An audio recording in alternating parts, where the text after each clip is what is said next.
we'll start with the very first question for today. This is about a 60-year-old lady who's presented with chest pain on eating solid food or drinking water for last 1 week. तो इसको जो main complaint है वो ओटाइनोफेजिया की है. ओटाइनोफेजिया would mean that the person is having difficulty as well as pain combination मतलब. So there is ओटाइनोफेजिया but वो short duration का है. अब देखो इसको जो प्रॉब्लम है वो सिर्फ एक ही हफ्ते से. The symptoms have progressively worsened. So progressive odynophagia. There is no history of any fever, sore throat, voice change or drooling or saliva in this period. तो वो किस चीज को रूल आउट करने की कोशिश कर रहा है? वो लारेंजाइटिस को रूल आउट कर रहा है, वो इपिग्लोटाइटिस को रूल आउट कर रहा है. क्योंकि अगर फीवर और सोर थ्रोट होता तो हो सकता है कि हम लारेंजाइटिस सोच सकते थे, फारेंजाइटिस सोच सकते थे. और ड्रूलिंग और सलाइवा जो होता है that is mainly seen in epiglottitis. तो उसमें भी अगर फारेंजाइटिस हो जाए तब भी थ्रोट पेन होता है. सो यहाँ पर जो एग्जामिनर है उसने खुद ही जो common causes of I would से सोर थ्रोट रहते हैं जैसे कि फारेंजाइटिस, लारेंजाइटिस और एसोसिएटेड प्रॉब्लम जो डेवलप हो सकती है इपिग्लोटाइटिस, उसको रूल आउट किया. The patient is married having 2 kids no marital problems. मतलब उसने ये रूल आउट किया कि डिप्रेशन जैसे सिम्टम्स या एंजाइटी के प्रेजेंटेशन नहीं है. Past medical history is positive for mild persistent asthma. ये की वर्ड है इस पर्टिकुलर क्वेश्चन का, क्योंकि अगर कोई पेशेंट को एस्थमा लंबे टाइम से चल रहा होता है, परसिस्टेंट एस्थमा चल रहा होता है, तो हम उनको इनहेल्ड कॉर्टिकोस्टेरॉइड्स देते हैं. और इनहेल्ड कॉर्टिकोस्टेरॉइड्स की वजह से there can definitely be a possibility of oesophageal candidiasis. So basic जो पॉइंट आपने यही समझना है in this particular question is combination of 2 facts. One is painful swallowing for 7 days. Second is the asthma component which is present in this patients. Inhaled corticosteroids का usage present होगा जो कि probably problems create कर रहा है. फिर उसने ईसोफेगोग्राम दे दिया जिसमें shaggy margins with irregular plaque like defects हैं. और ये तो key words of the particular question ही है, क्योंकि जब भी आप पढ़ते हो ईसोफेगोग्राम में प्लाक लाइक डिफेक्ट्स और शैगी मार्जिन्स, तो ये हमेशा सिग्निफाई करता है कि पेशेंट को ईसोफेजियल कैंडिडा है. मैं आपको इमेज भी दिखाता हूँ, क्योंकि देखिए ईसोफेजियल डिसऑर्डर्स में जैसे कि एचएलएसए कार्डिया हो गया या आई वुड से पेशेंट हैविंग कार्सिनोमा बहुत इजी है. शार्ट्स की रिंग भी मैंने आपको दिखाया हुआ है. लेकिन आप यहाँ पे देखेंगे अगर इस पे ईसोफेगोग्राम पे, तो एक तो यू विल नोटिस कि there is a very I would say dirty appearance, not a smooth filling defect. So एक तो मैं बोलूंगा शैगी मार्जिन्स. शैगी मतलब इरेगुलर मार्जिन्स. और आप देखेंगे कि ये देखिए कुछ जगह है खाली है और फिर कुछ जगह पे व्हाइट कंट्रास्ट प्रेजेंट है. तो इसलिए क्योंकि यहाँ पे जो ईसोफेजियल कैंडिडियासिस के प्लाक्स होते हैं उन प्लाक्स के ऊपर से कंट्रास्ट फ्लो करता हुआ जा रहा है. तो जहां जहां पे भी ईसोफेजियल प्लाक्स प्रेजेंट है वो वाला एरिया जो रहेगा वो थोड़ा ब्लैकिश दिखाई देता है, बाकी कंट्रास्ट फ्लो कर रहा है तो व्हाइट दिखाई दे रहा है. तो शैगी मार्जिन्स है ईसोफेजियल कैंडिडियासिस के, जिससे डायग्नोसिस क्लियर हो जाता है. ऑप्शन नंबर ए में in this question was written plan a upper GI endoscopy for brush biopsy. तो ये तो मैलिग्नेंसी को हमेशा सजेस्ट करता है. ब्रश बायोप्सी की अगर बात करें तो 1 वीक में तो कैंसर नहीं हो सकता. बोथ ऑप्शन नंबर ए और बी बेसिकली कैंसर की तरफ पॉइंट आउट कर रहे हैं, और दिस पर्टिकुलर पेशेंट को 7 days में तो कोई मैलिग्नेंसी नहीं हो सकती. तो प्रोबेबली ये कोई इन्फेक्शन ही रहा होगा. अब दूसरी पॉसिबिलिटी है कि कहीं इसको हर्पीस तो नहीं है. तो हर्पीस में भी ओटाइनोफेजिया प्रेजेंट होता है, लेकिन हर्पीस के साथ में फिर प्रोबेबली जो मेन पॉइंट्स दे रखे हैं जो मतलब against herpes oesophagitis in this question है, दोज आर एक तो एस्थमा की मतलब इनहेल्ड कॉर्टिकोस्टेरॉइड्स के साथ में नहीं. और अगर आप बोलेंगे सर इनहेल्ड कॉर्टिकोस्टेरॉइड से भी इम्यूनिटी कम हो जाएगी तो हर्पीस क्यों नहीं हो सकता है, तो हर्पीस में मोस्टली जो फाइंडिंग्स होती हैं वो वोल्केनो लाइक प्लाक्स होती हैं. उसमें ये टर्म नहीं लिखी हुई होगी कभी भी क्वेश्चन में shaggy margins with irregular plaque like defect. The word is shaggy margins. जो वर्ड है ये बहुत ही करेक्टरिस्टिक है ईसोफेजियल कैंडिडियासिस के लिए. The correct answer to question number 1 is delta. और इसके इलाज के लिए हम पेशेंट को एम्फोटेरिसिन बी या फिर कैप्सोफंगिन दे सकते हैं. 2 मेन पॉइंट्स आपको इस क्वेश्चन में पकड़ने थे. दो was a relatively longest question. पहला कि यहाँ पर शॉर्ट हिस्ट्री है सिर्फ 7 days की पेनफुल स्वेलविंग की. तो आपको डिफरेंशियल डायग्नोसिस में वैसे भी 2 ही ऑप्शंस रखने थे, या तो हर्पेस ईसोफेजाइटिस या फिर ईसोफेजियल कैंडिडियासिस. कंसिडरिंग ईसोफेगोग्राम की जो फाइंडिंग्स हैं उसके हिसाब से आंसर डी बनता है. एंड अपने जो कमेंट्स हैं I mean answers whatever you think is right ABCD में उसको कंटिन्यूसली मेंशन करते रहिए so that I know that you are in with me for the discussion. Answer to question number 1 is delta. Let me just check out the result also. Okay. तो देखिए होता क्या है कि जैसे जितने भी न्यू वाले क्वेश्चंस हैं वो गलत हुए हैं, और जितने ओल्ड हैं उनको आपने मतलब you manage to do them. तो यही है कि जैसे जहाँ पे भी थोड़ा एटिपिकल प्रेजेंटेशन मैंने डालने की कोशिश करी है उसको थोड़ा रीड करिए फिर से। That's the only way to solve this issue, that आप अपने स्ट्राइक रेट्स को इम्प्रूव कर पाए। चलिए, ओवरऑल आज का पेपर मेरे हिसाब से तो काफ़ी इजी था, बट स्टिल आई मीन 20 से 25 क्वेश्चंस हैं जो बिल्कुल ब्रांड न्यू हैं, जो आपको किसी बुक में नहीं मिलेंगे, किसी ऐप में नहीं मिलेंगे। And then I have done some repeats also, कुछ ऐसे डाले जिनके ऑप्शंस मॉडिफाइड हैं। This question was based on oesophageal candida. Main key words याद कर लीजिएगा, shaggy margins with irregular plaque like defects. And I move to second question for today. अपने answers please chat box में डालते रहिएगा। Due to kerosene oil stove blast at home, a 35-year-old women sustain 50% burns, और body weight is 50 kg। So simple mathematical calculation है, calculate the initial fluid to be administered to this lady. Exam में जो question आया था उसमें और इसमें बस मैंने थोड़ा सा डिफरेंस एज का डाल दिया, परसेंटेज ऑफ बर्न्स का डाल दिया है। तो आप पार्कलैंड फार्मूला तो जानते ही, तो 4 ml पर kg, 4 ml पर kg के हिसाब से होता है, राइट। और पर परसेंटेज ऑफ बर्न्स, तो यहाँ पे हो जाएगा 4 ml पर kg, तो 50 kg हो गया। पर परसेंटेज ऑफ बर्न्स होता है तो यहाँ पे 50% बर्न्स है, तो आपको सिर्फ इतना ही करना है कि मल्टीप्लाई करना है। 4 इंटू 5 20, 20 इंटू 5 100 आ जाता है। अगर आप जीरोस को ना भी डालें तो I think you can work out the answer to this question as 10 litre. Simple mathematics करिए ना, 4 5 और 5 को मल्टीप्लाई करो, 4 इंटू 5 20 इंटू 5 तो 10 लीटर बनता है। इस 10 लीटर में से आधा जो फ्लूइड है उसको आपने 8 घंटे में देना है, और जो बाकी जो बच जाता है वो नेक्स्ट 16 घंटे में देना है। सो एज सच कोई इशू नहीं है, प्रॉब्लम नहीं है। क्रिस्टलॉइड्स देंगे। बर्न्स में वैसे भी जो प्रेफर्ड फ्लूइड होता है वो रिंगर लैक्टेट रहता है। रिंगर लैक्टेट जो है इस केस में पर्टिकुलरली देना होगा, वो 5 लीटर है over a duration of 8 hours. Answer to question number 2 is alpha. Pretty straightforward one. Parkland formula को आपको यहाँ पे डिस्कस कराना था। बाकी 24 आवर्स के बाद में तो हम कोलोइड्स और प्लाज्मा को भी यूज कर सकते हैं। Moving to question number 3 for today. Due to Diwali crackers blast at home, a 35-year-old woman has sustained 15% burns on the right leg and the arms. Which of the following is the correct statement? आप answer comment कर दीजिए। काफ़ी severe Burns है, मतलब 15% Burns को तो severe में आएगा, 15 से 20% पे तो हॉस्पिटलाइजेशन की रिक्वायरमेंट पड़ती है। The question is basically trying to test your knowledge regarding skin grafting. You very well know कि एक्सटेंसिव बर्न्स होते हैं तो हम स्किन ग्राफ्टिंग करते ही करते हैं। तो पॉइंट है कि स्किन ग्राफ्टिंग को कब करना है। Would you like to do it early or would you like to go it late? I'm still waiting for your comments for this particular question. देखिए चारों ऑप्शंस में tangential excision of the bird would तो लिखा हुआ है। वो tangential excision क्यों करते हैं, तो बेसिकली हम यही चाहते हैं कि जो कॉन्ट्रैक्चर बनने के चांसेस, जो एस्चर बनने के चांसेस हैं वो रिलेटिवली कम हो जाए। I repeat the fact once again, the reason why we go for a tangential excision is primarily because what we want in this case is कि एस्चर फॉर्मेशन के चांसेस, कॉन्ट्रैक्चर के chances कम हो जाए। अब point है कि skin grafting कब करनी है। आपको 4 ऑप्शंस यहाँ पे दिए हुए हैं। एक है फर्स्ट 2 डेज में, फिर 7 डेज, फिर 10 डेज, 14 डेज। तो थोड़ा I would say fact based question है। Let me just check how many of you have got this correct. Okay जी। सो जैसे कुछ लोगों ने थर्ड का आंसर ए और बी के बीच में ही कंफ्यूजन रहा होगा।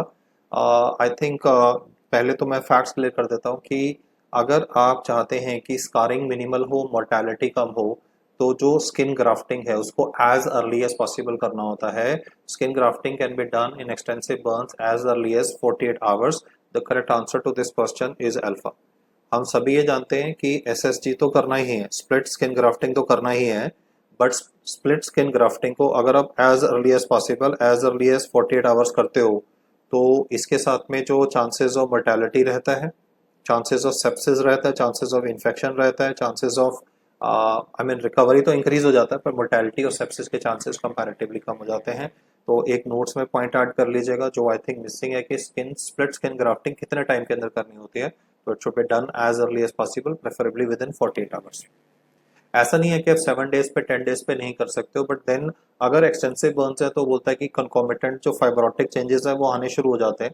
तो even if you will do the surgery ना, तो स्कार जो है या जो बर्न का जो निशान है वो रिलेटिवली ज्यादा सिवियर हो जाएगा, तो पर्सन को डिसफिगरमेंट हो जाएगी। क्योंकि स्किन ग्राफ्टिंग हम क्यों कर रहे हैं, हम नहीं चाहते ना कि अगली सा स्कार पूरी उस पर्टिकुलर बर्न्ट एरिया पे प्रेजेंट हो। रिकवरी तो चाहिए ही चाहिए, बट हम कॉस्मेटिक एस्पेक्ट भी देख रहे हैं ना, तो जितना आप डिले करोगे स्किन ग्राफ्टिंग में, उतना स्कार फॉर्मेशन, उतना डिसफिगरमेंट के चांसेस और इवन इन्फेक्शन होने के चांसेस, मोर्टेलिटी के चांसेस कंपैरेटिवली इंक्रीज हो जाते हैं। Answer to question number 3 would be given as alpha. इसका आंसर बीटा नहीं है सर, 7 डेज नहीं है, the answer is A, should be done within 48 hours. Let's move to question number 4 for today. A 45-year-old obese lady has undergone a laparoscopic cholecystectomy under general anesthesia। तो lap Koli से related complication पूछ लिया। जब patient recovery room में आया तो उसे right shoulder में पेन हो रहा है, वाइटल्स उसके स्टेबल है, बॉडी टेम्परेचर नॉर्मल है, there is a T tube at the surgical site, क्योंकि जानते हैं जब भी गॉल ब्लैडर सर्जरी करी जाती है तो बाइल लीक हो सकता है, तो इसलिए हम टी ट्यूब डाल के रखते हैं कि जितना भी बाइल लीक करेगा वो टी ट्यूब के थ्रू निकल जाएगा। And there is no tenderness over the abdomen on per abdomen examination, bowel sounds भी normal आ रहे हैं, there is no free fluid। so वो कह रहा है कि what is the possible etiology। Option A है bile leak from the stump of the bile duct। तो अगर हम bile leak की बात करेंगे तो bile जो है वो तो alkaline होता है, और अगर वो alkaline होता है तो bile duct के साथ में क्या इशू आने वाला है कि it can contribute to development of features of peritonitis। जो बाइल डक्ट है it will contribute to development of features of peritonitis, और पेरिटोनाइटिस में तो फिर गार्डिंग भी होती है, रिजिडिटी भी होती है। लेकिन इस पर्टिकुलर क्वेश्चन में ना तो रिजिडिटी मेंशन्ड है, ना ही इस पर्टिकुलर क्वेश्चन में गार्डिंग प्रेजेंट है, और ना ही इस पेशेंट में free fluid in the abdomen present. Option number ए को मैंने इसलिए रूल आउट किया क्योंकि पेरिटोनाइटिस का कोई भी फीचर इस पर्टिकुलर केस में प्रेजेंट नहीं है। तो बी है कार्बन डाइऑक्साइड रिटेंशन। जी हाँ, कार्बन डाइऑक्साइड रिटेंशन की वजह से डायफ्राम का इरिटेशन होगा, और डायफ्राम के जो पेन है वो बहुत बार रेडिएट करके राइट शोल्डर पे जाते हैं। तो इसका आंसर बी लगता है। सी देख लेते हैं, brachial plexus injury during positioning of the patient for general anaesthesia. तो देखिए जब हम जीए दे रहे होते हैं तब तो आप पेशेंट को इंट्यूबेट कर रहे होते हैं, तो उसमें ब्रेकियल प्लेक्सस की इंजरी होना अनलाइकली, और ब्रेकियल प्लेक्सस की अगर इंजरी होगी भी तो उससे तो मसल्स का पैरालिसिस हो जाएगा ना, उससे तो डिफॉर्मिटी सब्सिक्वेंटली पोस्ट ऑपरेटिव पे इमीडिएटली नहीं पता चलेगा ब्रेकियल प्लेक्सस की इंजरी के फीचर। ब्रेकियल प्लेक्सस की इंजरी के जो वजह से मोटर डेफिसिट्स आते हैं वो मोटर डेफिसिट एकदम से नहीं दिखाई देते। जैसे आप एब्स पैल्सी के बारे में पढ़ते हो, क्लम्पकेस पैरालिसिस के बारे में पढ़ते हो, तो अगर किसी को ब्रेकियल प्लेक्सस इंजरी होती है और मोटर डेफिसिट्स होते हैं तो मोटर डेफिसिट्स तो आपको 7 डेज 10 डेज 14 डेज जब पेशेंट बिल्कुल नॉर्मल बात कर रहा होगा तब आपको दिखाई देंगे। फर्स्ट 24 आवर्स में आपको मोटर डेफिसिट्स नहीं पता चलेंगे। और फिर कॉलेसिस्टो एंटीरिक फिस्टुला, मतलब सर्जरी के टाइम पे ट्रॉमा, तो अगेन अगर फिस्टुला होता कहीं पर भी बाइल लीक करता तो पेरिटोनाइटिस के फीचर तो आने चाहिए थे। ऑप्शन नंबर ए और डी पेरिटोनाइटिस के फीचर्स करेगा, इसलिए ए और डी को तो आप सीधा ही रूल आउट कर सकते हैं। बच गए दो, बी और सी में से। तो carbon dioxide retention post laparoscopy, you very well know laparoscopy में हम कार्बन डाइऑक्साइड गैस को यूज करते हैं।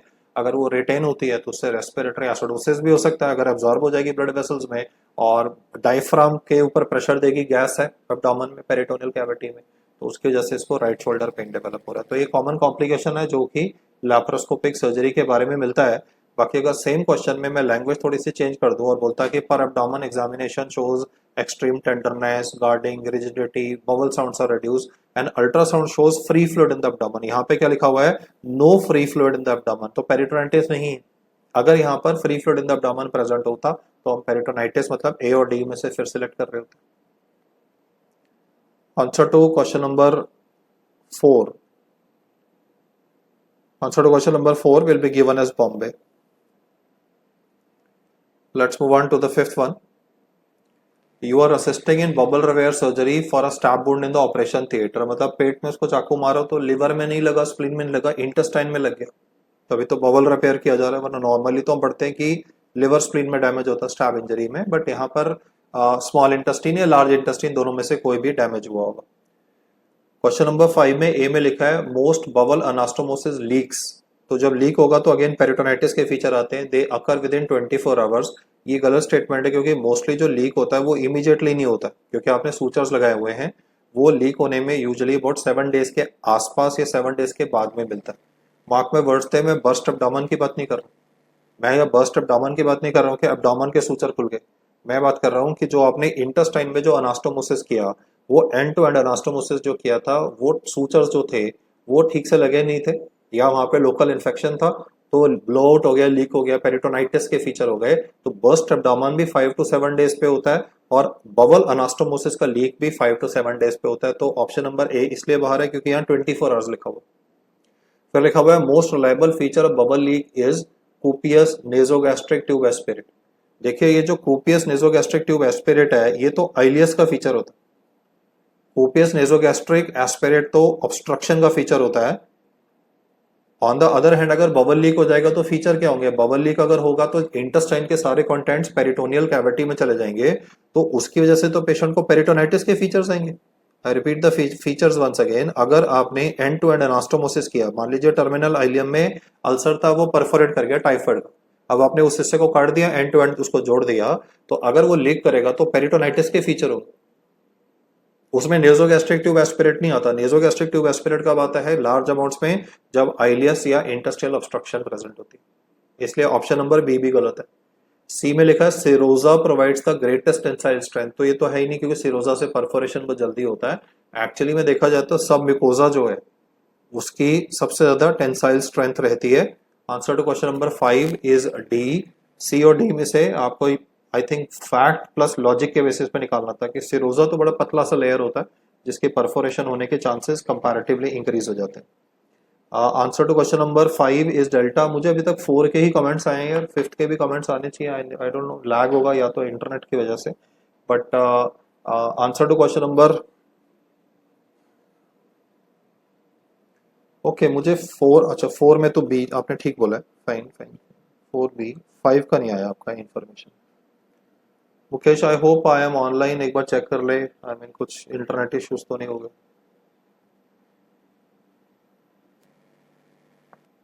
ओके 5 का कंसेप्ट मैं फिर से बोल देता हूँ यार कि बबल रिपेयर सर्जरी में बेसिक कंसेप्ट यही होता है कि अगर ब्लो आउट होता है तो ब्लो आउट मतलब बर्स्ट एब्डोमेन नहीं, बर्स्ट एब्डोमेन तो ऑब्वियसली 5 to 7 डेज पे होता है, उसमें तो एब्डोमेन के सूचर्स खुल जाएंगे।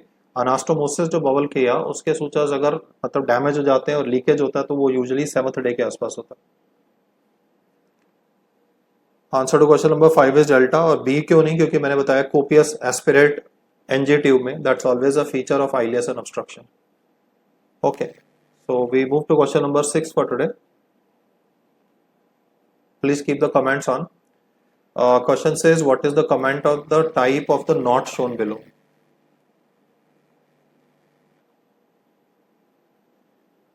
Yes guys, quickly comment कर दीजिए। मतलब ये तो बड़ा क्लासिकल सा मल्टीपल नॉट्स प्रेजेंट है,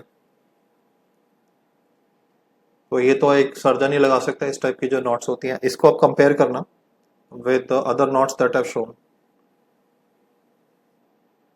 बहुत सारे लोग तो ये बोलते हैं कि सर ये जो स्क्वायर नॉट है और ये जो ग्रानीज नॉट जहां लिखा हुआ है ये एक ही तो है, पर आप थोड़ा सा डिफरेंस देखना। मैं थोड़ी मार्किंग करता हूँ, अगर मैं मार्किंग करूंगा तो आप मेरे पेन को फॉलो करना स्क्वायर नॉट को, जो कि ज्यादा रिलायबल होता है।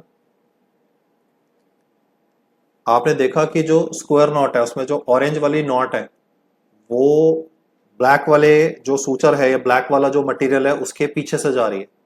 लेकिन अब आप ट्रैकिंग देखिएगा मेरे पेन की, ये जो ग्रानीज नॉट होती है ये बहुत बार फेल हो जाती है और this is not effective method. कई बार जो सर्जन जो नॉट लगाते हैं गलत जो लगाते हैं वो ग्रानीज नॉट होती है। ग्रानीज नॉट में और स्क्वायर नॉट में जो फंडामेंटल डिफरेंस है उसको मैंने यहाँ डायग्राम से रिप्रेजेंट किया है।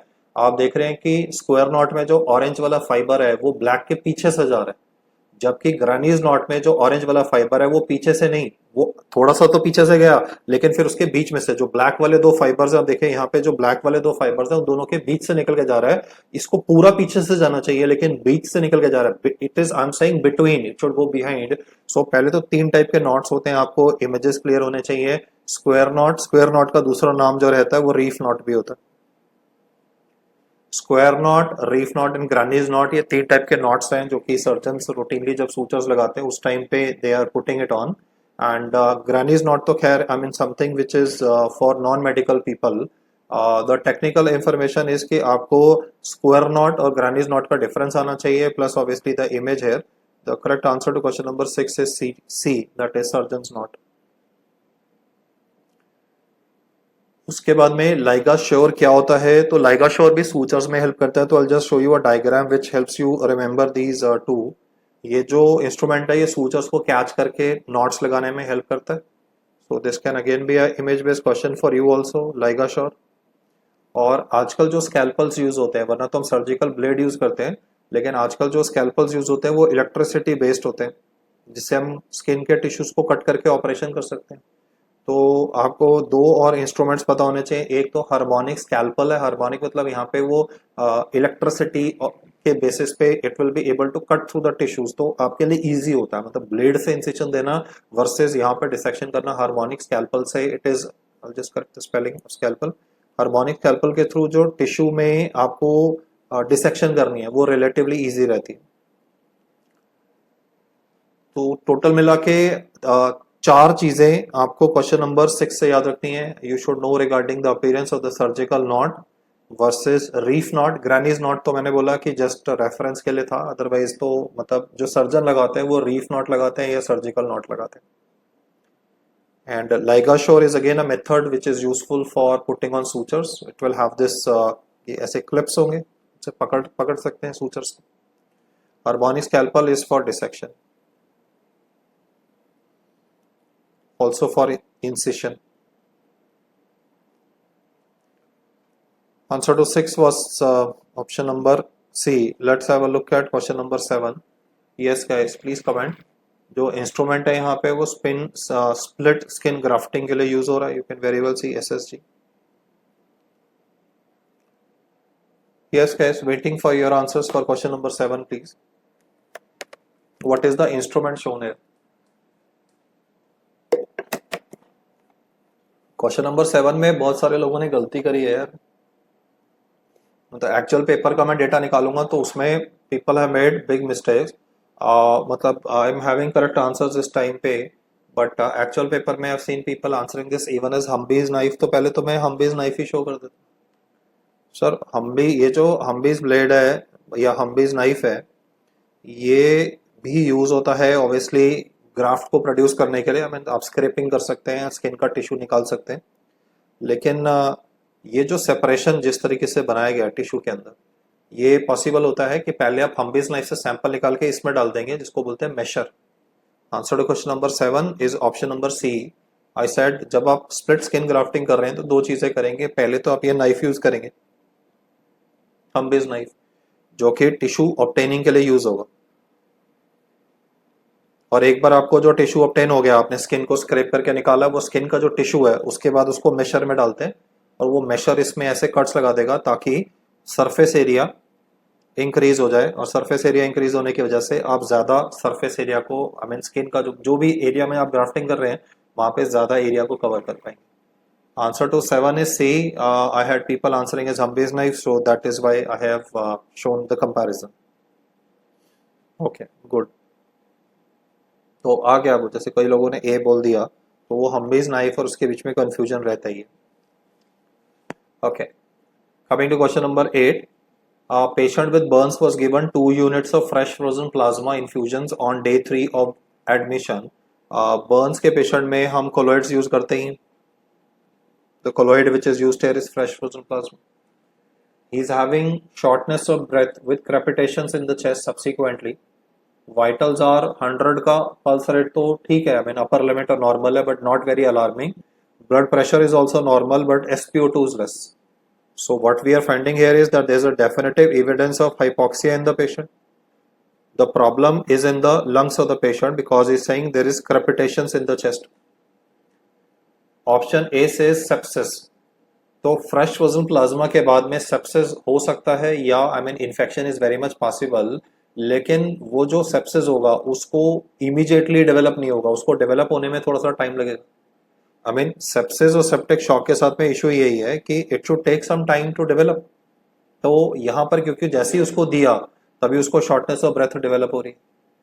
तो sepsis and septic shock are relatively less likely in this condition. Why? Because एक तो आप स्टेराइल कंडीशंस को मेंटेन करते हो, आई मीन जब आप प्लाज्मा दोगे तो आप स्टेरिलिटी को मेंटेन करने की कोशिश करोगे, फिर भी सेप्सिस और सेप्टिक शॉक पॉसिबल है।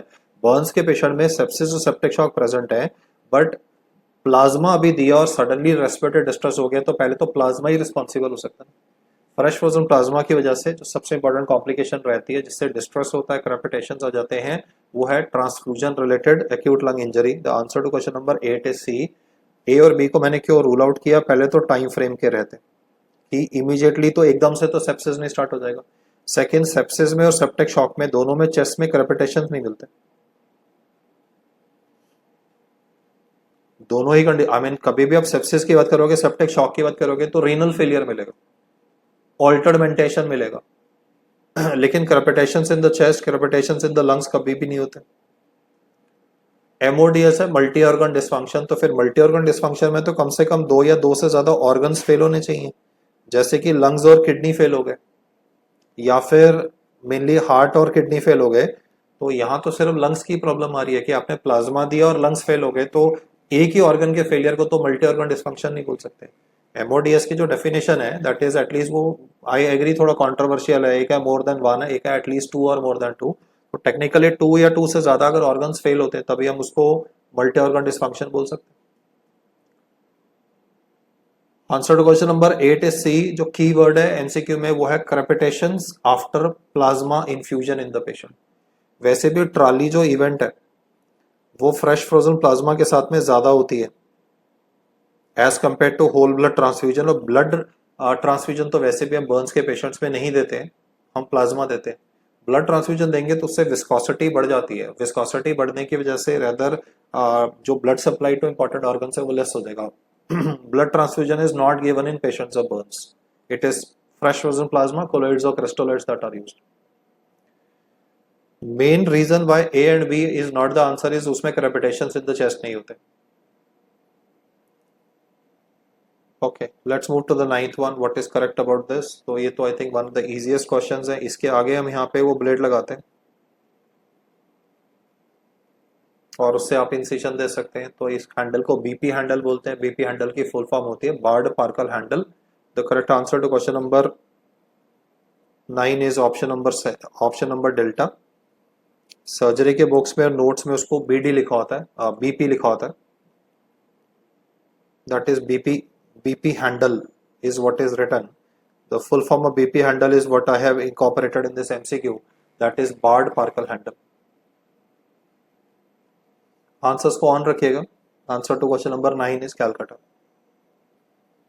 Let's move to 10. Which of the following suture material is thinnest and has the lower tensile strength? तो बेसिकली आपको याद रखना है कि जो नंबर होता है जैसे 10, 20, 30, वो नंबर और थिकनेस उल्टा चलती है। मतलब जितना हायर नंबर होगा, जितना नंबर हायर होता जाएगा उतनी जो उसकी मतलब वो थिकनेस, या मैं ऐसे बोलूंगा जो गर्थ वर्ड लिख देता हूँ उससे इजी हो जाएगा, क्योंकि थिननेस और थिकनेस में फिर कंफ्यूजन होगा। गर्थ मतलब उसकी मोटाई कितनी है, जो ये जो फाइबर है, जो सूचर का फाइबर है उसकी मोटाई कितनी है। तो number of the suture material is inversely related to गर्थ।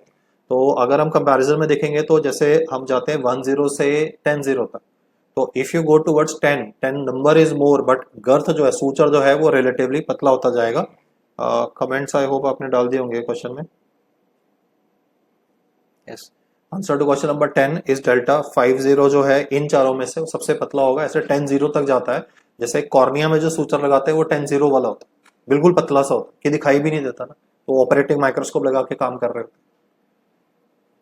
बस ये वैल्यू याद कर लेना, number of the suture material जैसे 10, 20, 30 is inversely related to the girth. Girth मतलब थिकनेस पर से। 10 के सूचर कहाँ लगाते हैं तो प्लास्टिक सर्जरी में, जिसे आप प्लास्टिक सर्जन से बात करोगे हमेशा या ऑप्थोमोलॉजी वालों से बात करोगे तो उसमें वो बहुत पतले सूचर लगाते हैं कि उसमें फिर स्कार भी नहीं बनता, और कॉर्निया में तो हमें बिल्कुल भी स्कार नहीं चाहिए। तो ऑप्थेल्मिक सर्जरी में बहुत बारी, या वैस्कुलर सर्जरी में या प्लास्टिक सर्जरी में पतले वाले सूचर्स यूज होते हैं जैसे कि 10 के। और मान लीजिए आपको स्किन को सूचर करना है, CLW आया, क्लीन लैसरेटेड वुंड, जैसे कैजुअलिटी में आप बैठोगे तो मोस्टली आपके अपने सीनियर से बात करोगे तो मेजॉरिटी जब लोग लड़ाई झगड़ा करके आते हैं, एक दूसरे को मारा, तो इस टाइप का एक वुंड क्रिएट हो जाता है, उसको बोलते हैं CLW, क्लीन लैसरेटेड वुंड। तो क्लीन लैसरेटेड वुंड को आप 2 लेयर में सूचर करते हो। पहले ये वाला जो सबक्यूटेनियस टिश्यू है, इस सबक्यूटेनियस टिश्यू को आप सूचर करोगे कैटगट से,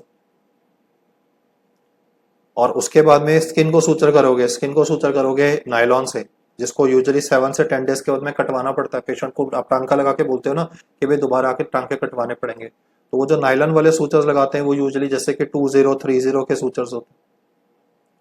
कैट गट आप कोई सा भी यूज कर सकते हो, 2030 सारा ही आता है, बट नॉर्मली मैं बताना चाहता हूँ कि जो प्लेन लैसरेटेड वुंड होते हैं, जो स्किन में, मान लीजिए आपने टांका लगाना है, किसी का सिर फट गया, फेस पे इंजरी हो गई, एक आदमी ने दूसरे को मारा, बाजू कट गई, लाठी से मारा, स्किन फट गई, है ना, लैसरेशन है, तो वहां पर आप 203040 ऐसे वाले यूज करते हो। पर जैसे जैसे आप प्लास्टिक सर्जरी की तरफ जाओगे, वैस्कुलर सर्जरी की तरफ जाओगे, या ऑप्थेल्मिक सर्जरी जहाँ पे कॉर्निया में सूचर लग रहे हैं, वहां पे हम थिन सूचर्स को यूज कर रहे हैं, तो नंबर हायर हो जाता है। Answer to 10 is delta. Good, दो ही लोगों ने आंसर किया है 10th का। Okay, coming to question number 11, hockey stick incision, तो बड़ा सा इंसिशन है ना, ऐसे पेट पे इतना बड़ा सा इंसिशन, वो भी हॉकी स्टिक के साइज का, तो वो तो सिर्फ किडनी ट्रांसप्लांटेशन को ही इंडिकेट करता है। मतलब आप देख के बता सकते हैं कि किसी का किडनी ट्रांसप्लांटेशन हुआ ही नहीं है, क्योंकि ये लार्ज इंसिशन प्रेजेंट होगा। Answer to question number 11 is beta. बाकी माइक्रोडेक्टमी जो है वो, अगर ब्रेस्ट के जो डक्ट्स हैं उनमें इन्फेक्शन हो तो माइक्रोडेक्टमी पड़ रहे होते हैं, तो उसमें जो इंसिशन होता है उसका जो शेप रहता है वो टेनिस रैकेट इंसिशन कहलाएगा। बाकी ब्रेस्ट एब्सेस का जो ड्रेनेज होता है उसमें तो रेडियल इंसिशन होता है, ट्रांसवर्स इंसिशन होता है। और जो लास्ट बच गया यहाँ पे पफांस्टीन इंसिशन, वो तो सिजेरियन सेक्शन के लिए यूज होता है। Repeat the statement once again, microdochectomy जो कि डक्ट्स में अगर इन्वॉल्वमेंट है, डक्ट एक्टेसिया प्रेजेंट है, तब हम ये ऑपरेशन कर रहे हो सकते हैं, that would be tennis racket incision. Hockey stick incision, the correct answer is Bombay. Breast abscess drainage is radial incision, radial इसलिए कि ब्रेस्ट के डक्ट्स कट ना हो जाए, and Pfannenstiel incision is for caesarean section. Answer to 11 is Bombay, as I've highlighted. I hope you got this right. Good. Let's move on to the 12th one for today. A 30-year-old alcoholic was referred to a tertiary care center with history of severe epigastric pain and vomiting for last 7 days and was treated conservatively in private hospital. मतलब ये case refer होके आया है आपके पास में अभी, और पहले इसका प्राइवेट हॉस्पिटल में इलाज चला था सिवियर एपिगैस्ट्रिक पेन के लिए। तो अल्कोहलिक लिखा है और एपिगैस्ट्रिक पेन लिखा है, तो आप जान ही सकते हैं कि या तो पेप्टिक अल्सर होगा या पैंक्रेatitis होगा। आपको जो मेन फाइंडिंग मिली वो थी lump in the epigastric area of the patient. अब lump in the epigastric area अगर कभी भी प्रेजेंट होता है तो एडल्ट में, एडल्ट की बात कर रहे हैं ना, 30 साल पे लंप है, तो वो पाइलोरिक स्टेनोसिस तो नहीं हो सकता है, ये यूजुअली पैंक्रेatitis की कॉम्प्लिकेशन होती है। सीटी एब्डोमेन में वो दिखाई भी दे रहा है हमें, तो I just zoom in to the image so that I can highlight this before you. तो ये तो पेशेंट की एओर्टा हो जाएगी, ये पर्सन की इंफीरियर वेना केवा हो जाएगी, ये पर्सन का लिवर है, ये आप गॉल ब्लैडर विजुअलाइज कर पा रहे हैं। This is the pancreas of the patient. और फिर आप देखिए यहाँ पे पैंक्रियाज में एक बड़ा सा यहाँ पे स्वेलिंग प्रेजेंट है, उसके टेल में ये थोड़ा सा सेक्शन जो पीछे दिखाई दे रहा है ये तो किडनी का दिखाई दे रहा है, ये आगे जो है ये एयर है बवल में, but you can see a big lesion, hypointense lesion which is present in the tail of the pancreas, और इसकी वजह से ही पेशेंट को ये एपिगैस्ट्रिक लंप क्रिएट हो गया। सो हमने इस क्वेश्चन में 2 पॉइंट्स डिड्यूस करे, एक तो कि इस पर्सन को प्रोबेबली पहले एक्यूट पैंक्रेatitis हुआ था। अब पुराना स्कैन तो हमारे पास अवेलेबल नहीं, रिपोर्ट्स अवेलेबल नहीं है, patient has been referred to your tertiary care centre, तो हमने बोला query acute pancreatitis. Alcohol and epigastric pain में हमेशा 2 ही डिफरेंशियल रखने होते हैं, पेप्टिक अल्सर या पैंक्रेatitis। तो यहाँ पे कंजर्वेटिव मैनेजमेंट हुई थी, तो पेप्टिक अल्सर होता तो फिर कंजर्वेटिव नहीं होती ना, क्योंकि पेप्टिक अल्सर तो फिर परफोरेट कर जाता है, वहां तो लेप्रोटमी हुई होती। तो क्योंकि यहाँ पे कंजर्वेटिव मैनेजमेंट था तो अनलाइकली है कि पेप्टिक अल्सर परफोरेट किया होगा, मतलब हो ही नहीं सकता कि पेप्टिक अल्सर कंजर्वेटिवली मैनेज हो जाए। प्लीज रिमेंबर, मैं यहाँ पे बोल रहा हूँ पेप्टिक अल्सर का परफोरेशन कंजर्वेटिवली मैनेज हो जाए। अगर पेप्टिक अल्सर बर्स्ट कर जाएगा, परफोरेशन होगी, तो you will always be requiring exploratory laparotomy. You will not put the patient only nil per orally and ivy fluids, वो सिर्फ पैंक्रेatitis में करते हैं। And CT is anyway picking up the mass in the tail of the pancreas. So the correct answer to this question is A, that is pseudopancreatic cyst. Polycystoenteric fistula जो होता है ये क्या करता है, ये आगे क्वेश्चन में मैं उसको डिस्कस करते हुए डायग्राम बनाऊंगा। अभी के लिए मैं बस इतना कहना चाहता हूँ कि पॉलीसिस्टोएंटेरिक फिस्टुला की वजह से पेरिटोनाइटिस तो हो ही सकता है, लेकिन साथ में गॉलस्टोन आइलियस भी डेवलप होता है। अब वो कैसे है कि gallstone ileus will develop subsequently is what I'll be able to explain to you with a diagram in another question. See a bowel infarction, तो बबल इन्फार्क्शन होता तो फिर वो सीटी एब्डोमेन में बबल से रिलेटेड फाइंडिंग्स देता है। यहाँ पे बबल तो बहुत ज्यादा दिया ही नहीं हुआ, फीचर सारे के सारे पैंक्रेटाइटिस की कॉम्प्लिकेशन की तरफ जा रहे हैं। डी तो इसलिए बाहर हो गया क्योंकि लंप मिल रहा है, you don't get a lump in the epigastric area in acute pancreatitis. वैसे भी अब बाकी सब कुछ भूल जाओ तो इतना मिनिमम आना चाहिए कि lump in paediatric age group, जैसे आप जानते हो हाइपरट्रॉफिक पिलोरिक स्टेनोसिस, वैसे ही एपिगैस्ट्रिक एरिया में बड़ा सा फुटबॉल तक का साइज का लंप हो सकता है। That is a complication of acute pancreatitis pseudo pancreatic cyst, जिसके लिए सिस्ट गैस्ट्रोस्टोमी सर्जरी करनी पड़ सकती है probably after 6 weeks. Answer to 12 is A. Okay, तो 12 में मुझे ए और डी के बीच में कंफ्यूजन मिला होगा। यस, तो यही है कि क्यों ये एक्यूट पैंक्रेटाइटिस नहीं है, right? I mean why the answer is not D is because of the fact that acute pancreatitis में कोई लंप नहीं होता। अगर इस पर्टिकुलर क्वेश्चन में ये सिटी की फाइंडिंग नहीं भी दी होती, फिर भी you could have given the diagnosis as alpha. Acute pancreatitis will only cause epigastric pain, horrible pain, not responsive to tramadol. You will have to give opioids to the patient. जब भी ये word पढ़ते हो, lump in the epigastric area, paediatric age group में congenital hypertrophic पिलोरिक stenosis और adults में pseudo pancreatic cyst, और फिर सीटी तो ऑब्वियसली आपको डायग्नोसिस में हेल्प कर ही रहा है। This is the head of the pancreas, the body of the pancreas, and then subsequently the tail. Answer to 12 is alpha. Let's move on to 13. A 35-year-old person developed a blunt abdominal injury and there is dullness noted on the abdomen on the left side with pain in the left shoulder after 15 minutes of foot end elevation. यहाँ पे doctor ने क्या किया कि person के bed को slightly raise कर दिया, फुट एंड को रेज कर दिया। This is the patient who is lying in the hospital bed. The foot end of the patient has been elevated, और ये फुट एंड एलिवेशन से क्या होता है ब्लंट एब्डोमिनल ट्रॉमा से, कि अगर कोई भी ब्लड होगा तो वो ब्लड जाके डायफ्राम को टच करेगा और डायफ्राम को इरिटेट करेगा, तो इसलिए उसको शोल्डर में पेन हो सकती है।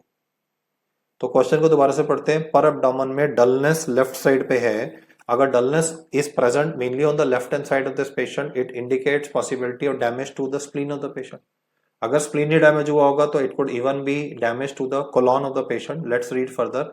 There is severe pain in the left shoulder after foot end elevation. ये क्लिनिकल साइन है कि कभी भी ब्लंट एब्डोमिनल ट्रॉमा का पेशेंट आए तो आइडियली तो हम फास्ट करते हैं, आइडियली तो हम सीटी एब्डोमेन कर सकते हैं, लेकिन अगर फैसिलिटी नहीं है तो आप क्या करोगे? Just raise the foot end of the patient. So due to gravity, if there is blood in the peritoneal cavity, the blood will tend to go up. This blood in the peritoneal cavity will irritate the diaphragm, and due to irritation of the diaphragm, the pain will be referred to the shoulder of the patient. We have today talked about right shoulder pain in a post cholecystectomy patient, that is due to carbon dioxide accumulation in the abdomen pushing up the diaphragm. Now I'm teaching you regarding blood in the peritoneal cavity causing irritation of the diaphragm and then a development of left shoulder pain. This is called as Keher sign and is a feature of splenic injury. Sigmoid colon injury will contribute to obviously the rupture of the bowel and that will cause fecal peritonitis. Bloomberg sign का मतलब यही होता है rebound tenderness. This rebound tenderness will come because option number A में there would be rupture of the bowel and will cause features of fecal peritonitis. तो fecal peritonitis में फिर pain in the shoulder नहीं होगा, उसमें तो pain in the abdomen होगा। B में लिखा हुआ है transverse colon rupture and Cullen sign. तो अब यहाँ गलत क्या है? बी में तो कलन साइन गलत है, क्योंकि कलन साइन तो हम यूजुअली जो पढ़ते हैं पैंक्रेटाइटिस के साथ पढ़ रहे होते हैं। अगर कंफ्यूजन होना था इस क्वेश्चन में तो सी और डी के बीच में होना था। लेफ्ट हेमी डायफ्राम रप्चर, एरन साइन और स्पेनिक इंजरी केहर साइन। इस पर्टिकुलर केस में जो main finding is pen in the shoulder after foot end elevation, जो कि केहर साइन के साथ में मिलता है। सी में गलती क्या है? तो गलती यह है कि एरन साइन जो होता है वो डायफ्राम रप्चर के साथ नहीं मिलता है। एरन साइन कहाँ मिलता है? अपेंडिसाइटिस के साथ में, और अपेंडिसाइटिस में तो पेन राइट इलियक फोसा में होते हैं। आपने मुझे बिना इंटरनेट यूज करे हुए अगले 30 सेकेंड्स में आपको टाइम दे रहा हूं, मुझे एरन साइन बताना। एरॉन साइन में क्या फंडिंग होती है, एक क्विक शॉर्ट फॉर्म में टाइप कर दीजिए, do not use internet, do not use Google. If you read the textbook, if you read notes, if you read my notes, please tell me Aaron sign में होता क्या. Aaron sign is not a feature of diaphragmatic injury. Yes guys, waiting 10-15 seconds for you guys to come up. और appendicitis तो एक ऐसा topic है, मतलब कि मैं बोलूंगा कि अगर किसी डॉक्टर को एमआई नहीं आता और अपेंडिसाइटिस नहीं आता, just as undergraduate MBBS doctor की बात कर रहा हूँ कि आपने 4th ईयर फाइनल ईयर कर लिया है और आपको एमआई मैनेज करना नहीं आता as good as a physician, या आप अपेंडिसाइटिस नहीं आता, तो मतलब आपने टॉपिक्स ये वाले ध्यान से नहीं पढ़े, क्योंकि ये ब्रेड एंड बटर है आपके लिए. आई मीन अपेंडिसाइटिस, अभी तो कोविड खत्म हो ही जाएगा अल्टीमेटली, तो ultimately bread and butter for any doctor is to diagnose MI and diagnose appendicitis, क्योंकि you will start your own practice, तो उसमें कोविड के साथ में ये वाले केसेस तो आएंगे ही आएंगे अगले 10 सालों में. तो प्लीज अपेंडिसाइटिस के टॉपिक को बहुत अच्छे से पढ़िएगा. वेटिंग फॉर आंसर, मुझे मिला नहीं है. व्हाट इज एरॉन साइन, तो इसमें क्या होता है कि आप पेशेंट के राइट इलियाक फोसा पे प्रेस करेंगे, इपीगैस्ट्रिक पे प्रेस नहीं करेंगे. मैंने बोला आप राइट इलियाक फोसा पे प्रेस करेंगे, और पेन कहाँ पे होगा उसे, इपीगैस्ट्रिक में. Epigastric pain on right iliac fossa pressure. देखिए नॉर्मली क्या होता है अपेंडिसाइटिस में, we tend to put pressure somewhere else, और पेन फील होती है उसको राइट में, राइट. जैसे कि रॉफसिंग साइन होता है, रॉफसिंग में क्या करते हैं कि you will put pressure on the left iliac fossa, pain उसको राइट में होती है. फिर मैंने कोप साइन पढ़ाया था, ऑब्टूरेटर साइन पढ़ाया था, लास्ट टाइम स्वास साइन पढ़ाया था, तो उसमें क्या आप लेग की मूवमेंट कर रहे हो, और वो लेग की मूवमेंट की वजह से अल्टीमेटली वो, I mean I just see if I can just show you a image, I kept one. Yes, ये I put it in the handout also, but ये जो इमेज आप देख रहे हैं इसमें आप देखिए ना, ये लेग की जो मूवमेंट कर रहे हैं, लेग का एक्सटेंशन जो डॉक्टर कर रहा है यहाँ पे, तो ये लेग पीछे की तरफ लेके जा रहे हैं, तो स्वास साइन एलिसिट हो रहा है. और ये आपसे ऐसे साइंस पूछ सकता है कि कौन सा साइन है, तो स्वास साइन है. और वैसे ये देखो यहाँ पे प्रेशर दे रहा है, तो ये रॉफसिंग हो गया ना आर से, कि प्रेशर दे रहा है लेफ्ट इलियाक फोसा में, और पेशेंट को पेन स्टार्ट हो जाएगी राइट इलियाक फोसा में. यहाँ पे हम ऑप्टोरेटर साइन कर रहे हैं, हिप का फ्लेक्शन मीडियल रोटेशन करा रहे हैं. तो signs in appendicitis is something that you need to remember. And what I just taught you was Aaron sign. Aaron sign क्या है, there is epigastric pain on right iliac fossa pressure, not vice versa. आप right iliac fossa पे नहीं दबा रहे आपने, I mean आप कहीं और ना दबा के आप राइट इलियाक फोसा में दबा रहे हो. राइट इलियाक फोसा पे प्रेशर देने पे पेन का हो रहा है एपिगैस्ट्रियम में, इसको एरॉन साइन बोलते हैं, अपेंडिसाइटिस में मिलता है. इस पर्टिकुलर क्वेश्चन में आई थिंक ए तो सबको आता ही था. ब्लूमबर्ग साइन कहाँ मिलता है, rebound tenderness, anybody with peritonitis. Cullen sign भी आता ही है, that's also seen with pancreatitis में, फ्लैंक्स में आ सकता है, अम्बिलिकस पे आ जाएगा haematoma formation. And Aaron sign एक एडिशनल फैक्ट है अपेंडिसाइटिस के लिए, केहर साइन स्प्लेनिक इंजरी के लिए. तो ये चारों साइंस का जो नाम है वो आपको क्लैरिटी होनी चाहिए सर्जरी में, क्योंकि नेम्ड साइंस पूछता है. तो Blumberg rebound tenderness, any peritonitis, Cullen sign pancreatitis, Aaron sign appendicitis. A से याद हो गया. केयर साइन क्या है, स्प्लेनिक रप्चर में जो ब्लड है, that blood will gravitate up, क्योंकि आपने हेड लो कर दिया उसको, पाँव ऊंचे कर दिए, तो ब्लड ग्रेविटेट करके डायफ्राम को इरिटेट कर रहे हैं यहाँ पे, और डायफ्राम के इरिटेशन से उसको लेफ्ट शोल्डर में पेन डेवलप हो रहा है. Answer to 13 is delta. We come to question number 14. A 25-year-old person with recurrent abdominal pain episodes and severe constipation was detected with kidney stones. तो workup किया गया कि भाई कौन से टाइप के स्टोन है, तो उसका जो सब टाइप मिली वो सब टाइप का नाम था अमोनियम यूरेट. तो पूछ रहा है कि which of the following will be responsible for this type of kidney stone. Waiting for answers है सर, मुझे प्रॉम्प्ट करने के लिए मत बोलो, फटाफट से बोल दिया करो when I start discussing the question.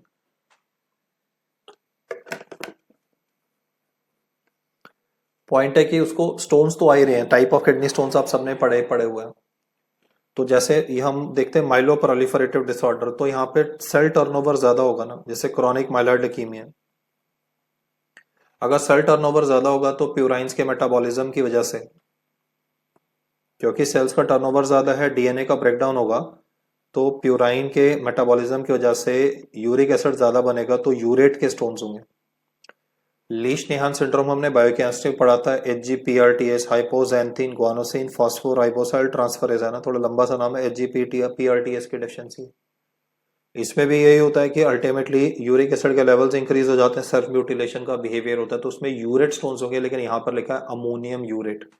Ammonium urate जो कॉम्पोजिशन है वो मिलती है लैक्सेटिव एब्यूज के साथ में, और लैक्सेटिव एब्यूज यहाँ पे क्यों आ गया, बिकॉज इस पर्टिकुलर पेशेंट में हिस्ट्री में मेंशन था कि इसको सिवियर कॉन्स्टिपेशन रहती है, तो इसने जाके लैक्सेटिव्स लिए होंगे केमिस्ट से या डॉक्टर से, जिसकी वजह से इसको अमोनियम यूरेट स्टोन्स बन रहे हैं। रीनल ट्यूबुलर एसिडोसिस इसका आंसर क्यों नहीं है, उसका आंसर मुझे कर दीजिए। अमीन आपने डी आंसर क्यों नहीं किया, आपने कैसे रूल आउट किया? ए और बी में, ऑप्शन ए और बी में यूरिक एसिड के स्टोन्स होते हैं, तो आई अंडरस्टैंड कि आपने रूल आउट कर लिया होगा। अमोनियम यूरेट लिखा है यहाँ पे, प्लेन यूरेट स्टोन्स बनते हैं। ऑप्शन डी को आपने कैसे रूल आउट किया? रीनल ट्यूबुलर एसिडोसिस में जो स्टोन्स बनते हैं वो कैल्शियम बेस्ड होते हैं, वो कैल्शियम ऑक्सलेट स्टोन्स होते हैं।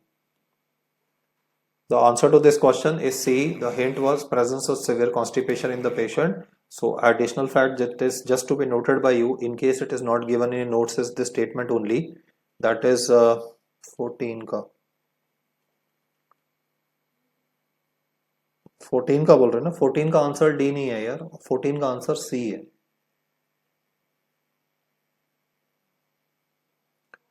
14 का आंसर डी नहीं है। Some people have written,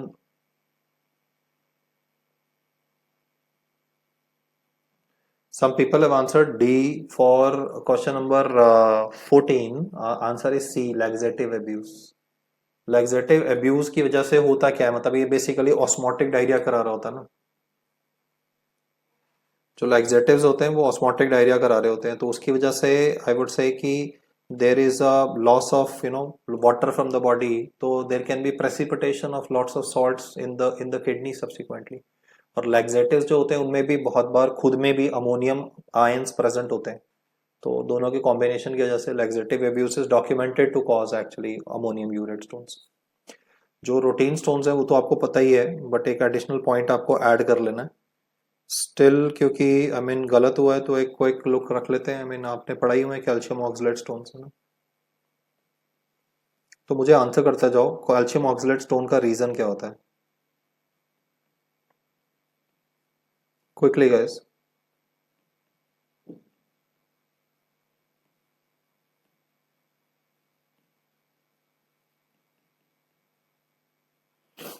yes guys, calcium oxalate stones जो होते हैं वो क्यों बन रहे होते हैं? कैल्शियम फॉस्फेट क्यों बनते हैं, ट्रिपल फॉस्फेट क्यों बनते हैं? Quickly quickly sir. हाँ जी, waiting for answers from your side. Calcium oxalate stones क्यों बनते हैं?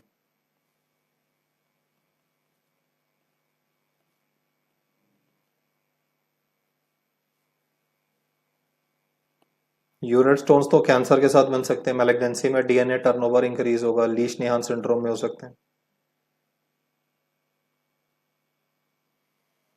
बाकी तो मोस्टली जो इजी वाला डेटा है वो तो मैं लिख ही रहा हूँ।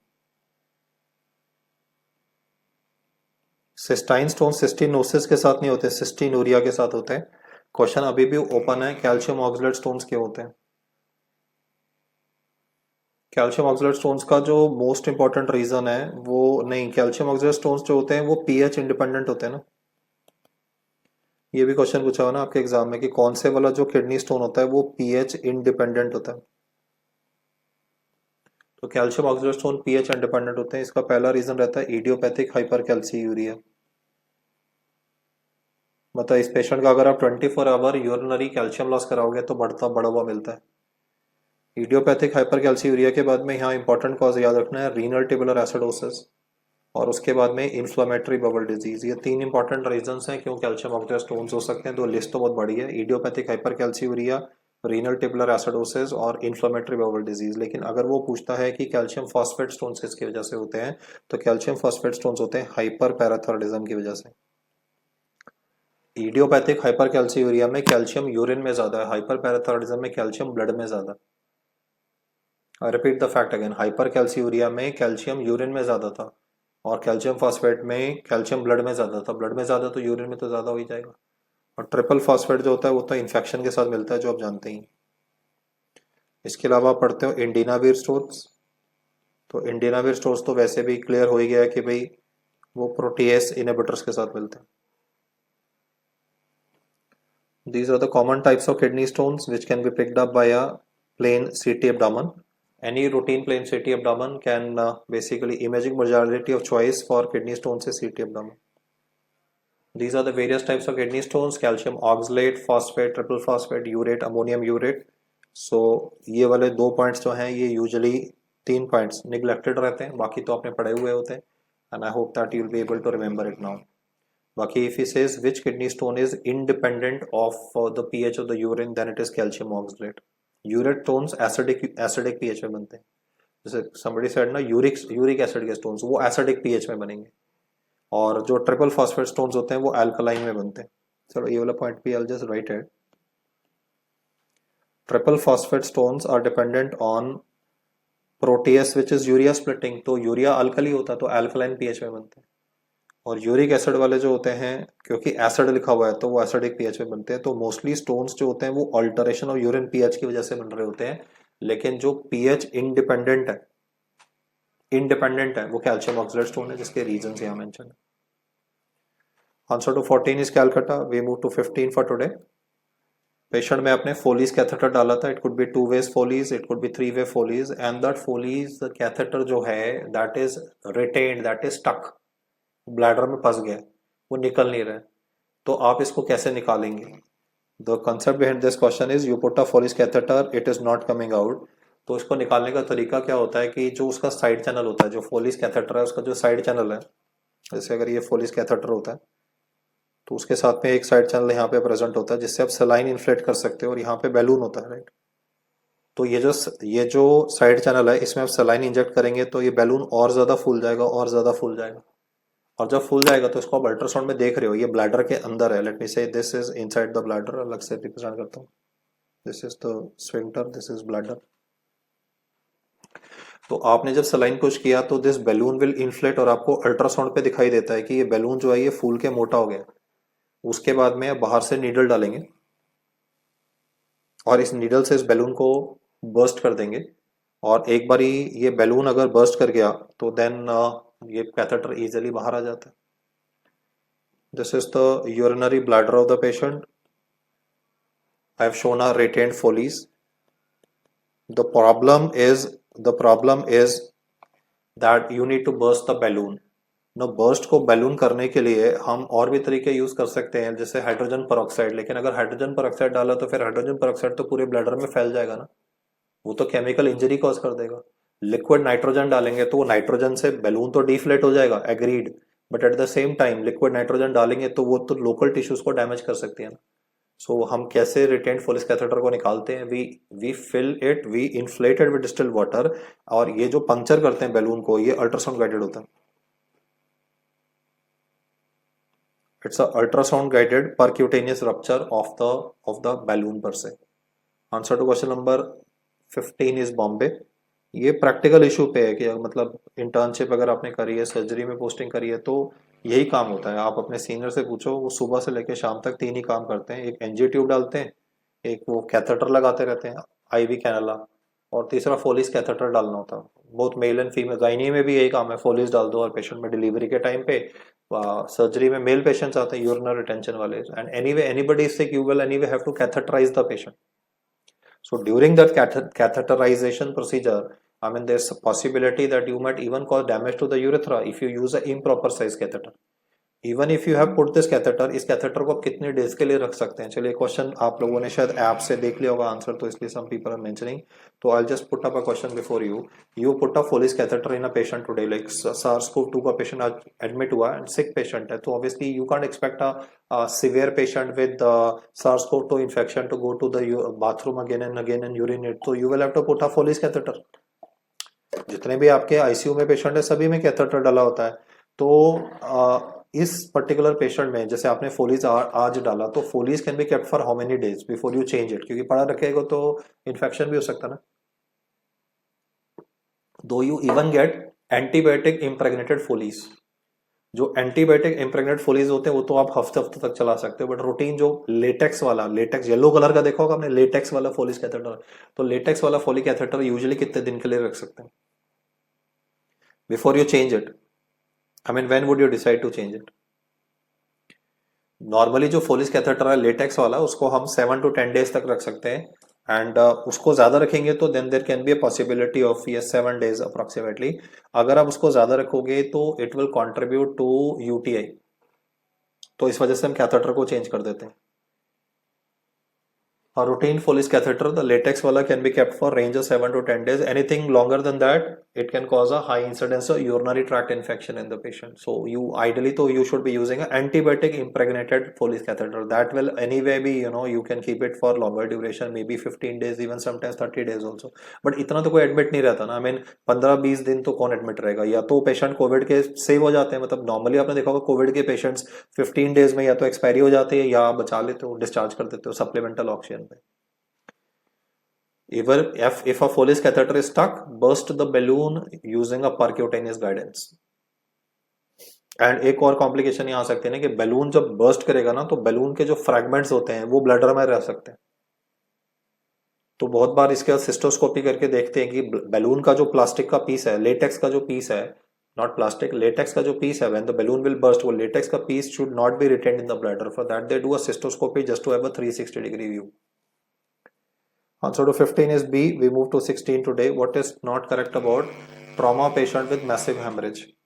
So any patient having massive hemorrhage, we will not try to bring the blood pressure back to normal, because if you bring the BP back to normal, again the bleeding will increase.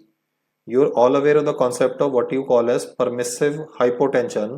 The meaning of the word permissive hypotension is that don't increase the blood pressure to 120. If you increase to 120, then the bleeding will rather paradoxically worsen. So we deliberately keep the BP on the lower side कि भाई kidney को blood supply मिलता रहे, heart को blood supply मिलता रहे. The objective is to keep the vital organs functioning, but at the same time, if you increase blood pressure towards normal, bleeding might worsen. So this A is a correct statement. Target systolic blood pressure of about 80.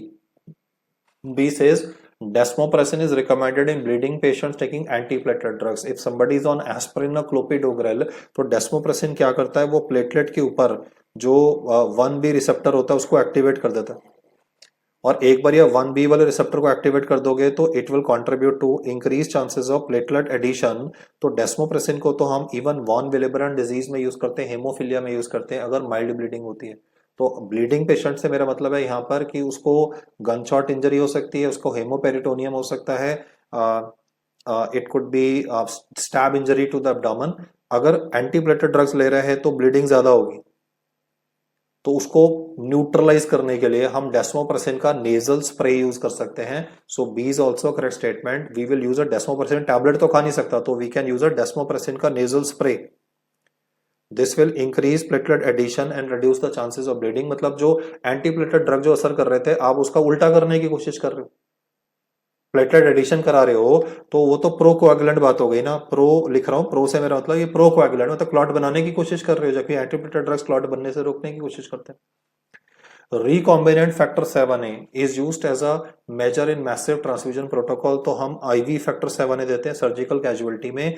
Factor 7 क्या करता है, ये extrinsic pathway को activate कर देता है, और ये जो एक्सट्रिंसिक पाथवे की एक्टिवेशन होगी उसकी वजह से क्लॉट बनने के चांसेस इंक्रीज हो जाते हैं.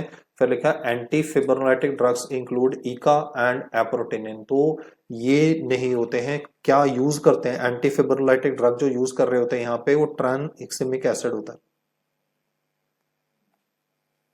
We do not use epsilon amino caproic acid, वो तो प्लेटलेट्स को और इनहिबिट करेगा, एप्रोटेनिन प्लेटलेट्स को और इनहिबिट करेगा. It is tranexamic acid that is used. वो क्या करता है, टी से याद कर लो, ट्रांसएमिक एसिड थ्रोम्बोक्सिन A2 के लेवल को बढ़ाता है, और थ्रोम्बोक्सिन A2 बढ़ेगा तो उससे प्लेटलेट का एग्रीगेशन होता है. सो मैसिव ट्रांसफ्यूजन, जैसे सर्जिकल कैजुअलिटी में पेशेंट आया उसका बीपी अगर लो जा रहा है तो आपने क्या करना है, आपको फ्लूइड्स देके बीपी स्टेबलाइज रखना है. उसके साथ में desmopressin nasal spray, recombinant factor 7A और ट्रांसएमिक एसिड यूज करना है. ईका का मैकेनिज्म ऑफ एक्शन क्या है, EACA is gonna inhibit the platelet. ये थ्रोम्बोक्सिन A2 के लेवल को कम करता है. अगर आप थ्रोम्बोक्सिन A2 कम कर दोगे तो ब्लीडिंग और ज्यादा बढ़ जाएगी. तो ईका एंड एप्रोटिनिन को हम यूज नहीं करते. फिर भी फॉर रेफरेंस सेक, बिकॉज मुझे एक्चुअल जब एग्जाम हुआ उसमें लिमिटेड आंसर्स थे, तो यहाँ लिख रहा हूँ एमटीपी. एमटीपी से मेरा मतलब यहाँ पे मेडिकल टर्मिनेशन और प्रेगनेंसी नहीं है, मेरा मतलब है यहाँ पे massive transfusion protocol. I am not talking about medical termination और pregnancy, I am talking about massive transfusion protocol. Now the agenda and the main thing to be remembered here is कि इसमें ऑब्वियसली वो जो standard data वो तो आपको बताया हुआ है कि 6 यूनिट पैक्ड आरबीसी देते हैं, 6 यूनिट फ्रेश फ्रोजन प्लाज्मा देते हैं और 6 यूनिट प्लेटलेट्स देते हैं. लेकिन उसके साथ साथ में आज मैंने आपको बताया जो सर्जन्स करते हैं, that is keep the blood pressure of the patient under 90। इसको बोलते हैं permissive hypotension. If required give factor 7A made by DNA recombinant technology, क्योंकि ये एक्सट्रिंसिक पाथवे को एक्टिवेट करेगा और क्लॉट बनने के चांसेस इंक्रीज हो जाते हैं। एंटीप्लेटलेट ड्रग्स जो यूज करे जा सकते हैं, सॉरी जो ड्रग्स मतलब एंटीप्लेटलेट ड्रग अगर कोई खा रहा है तो उसको न्यूट्रलाइज करने के लिए आप डेस्मोप्रेसिन दे सकते हो। डेस्मोप्रेसिन प्लेटलेट की एक्टिविटी को बढ़ाएगा और एस्पिरिन इसको कम करता है। तो न्यूट्रलाइजेशन के लिए डेस्मोप्रेसिन नेजल स्प्रे कब यूज करना है, when person is already on low dose aspirin clopidogrel. इसके अलावा मैंने बताया आप क्या यूज करते हैं, तो एक ऐसी दवाई जो कि थ्रोम्बोक्सिन A2 के लेवल को बढ़ाती है, कम नहीं करती, थ्रोम्बोक्सिन A2 के लेवल को इंक्रीज करती है, वो है tranexamic acid. So these are I mean apart from मतलब जो ब्लड कंपोनेंट्स हैं, apart from blood components these are other steps which are mentioned in MTP protocol in surgical books. कि मोस्टली जो ट्रॉमा के केसेस आते हैं वो तो सर्जन ही देख रहे होते हैं या सर्जन एंड ऑर्थोपेडिशियंस की टीम हैंडल कर रही होती है।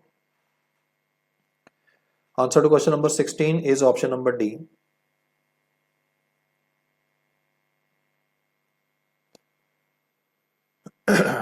ये एमटीपी प्रोटोकॉल के साथ जितने भी पॉइंट्स बोले इनको एक बार याद कर लेना। मैसिव ट्रांसफ्यूजन प्रोटोकॉल में क्या क्या यूज होता है, क्या करना है।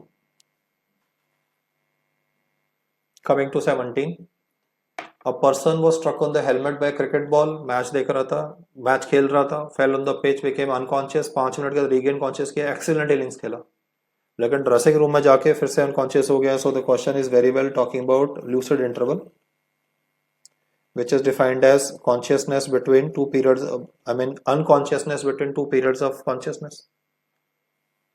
लूसिड इंटरवल में क्या हुआ, पेशेंट अभी कॉन्शियस था, सिर पे बॉल लगी तो अनकॉन्शियस हो गया, फिर उसके बाद कॉन्शियस हो गया और मैच खेला। बाद में तो डिटरिएशन हो ही जाती है, लेकिन एक बार बीच में अनकॉन्शियस हो गया था।